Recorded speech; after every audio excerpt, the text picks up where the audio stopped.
यो यहाँ सबैलाई थाहा भएर पनि धेरैले लुकाएका छन् यो घटना र मैले जे सूचना पाएँ त्यो घण्टीका केन्द्रीय सदस्य र कुलमानकै पनि केन्द्रीय सदस्य जो उज्यालो पार्टीमा छन् उनीहरूबाट पाएको सूचना हो है मैले मेरो यो आफ्नो कल्पना होइन रविलाई राति 11 बजे अपहरण गरियो एउटा ग्याङ दलाई लामा बारबार फाउन्डेसनको एउटा ग्याङ जसको नाम बाहिर आइसकेको छ बजारमा मिडियामा अपहरण गरे सिधै बालिन कहाँ लगे र उनलाई धम्की दिएको छ तँलाई जेलबाट छुटाएको निकालेको यतिको निम्ति सहमति गर्न यो गरिनस् भने तँ जेल पनि जान्छस् तेरो पासपोर्ट र सहकारी मुद्दामा तँलाई सिद्धिन्छस् यही धम्की दिए धम्की दिइसकेपछि धम्काएरै उनलाई चाहिँ सहमति गरायो बिहान 5 बजे र त्यसपछि भोलिपल्ट कुलमानको अपहरण भयो कुलमान बैठक बसिरहेको थियो बौद्धमा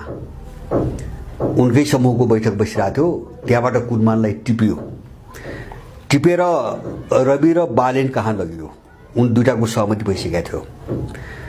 र उनलाई के भन्यो भन्छ भने त्योभन्दा अगाडि के भन्यो भन्छ भने यसमा बालेनलाई प्रधानमन्त्री बनाउने कुरामा यो एकतामा आइनस् भने तँलाई अख्तियारमा लगेर सिद्ध्याइन्छौ भने उनीहरूले कुलमान त सबैको प्रिय मान्छे हुन् माने दलहरूसँग को उनको जो सहकार्य छ त्यो सहकार्य भनेको लुटको पनि सहकार्य अरू केही पनि होइन उनले त्यही कमजोरी समात्थे तँलाई अख्तियारमा लगेर सिद्ध्याइन्छौ कुलमान बोल्ने ठाउँ बन्द भयो उनले हस्ताक्षर गरे उपाय केही पनि थिएन सिद्ध्याउने नै भयो उनीहरूले अब यो ढङ्गले बालेनलाई प्रधानमन्त्री बनाउनुको निम्ति यो ढङ्गको सहमति गराइएको छ अहिले इच्छा दुवैको होइन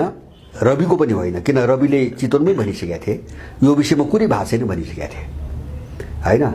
यो च्याप्टरै होइन सम्भवै छैन यो विषयमा र कुलमान त पन्छिसकेका थिए पन्छेर वक्तव्य दिइसकेका थिए सम्भव छैन हामी सरेन्डर गर्न जाँदैनौँ किन कुलमानले कार्यवाहक सभापति मागेका थिए तोसिमाको कराको सुन्नुहुन्न मिडियामा यो कुरा सुन्दै गर्दाखेरि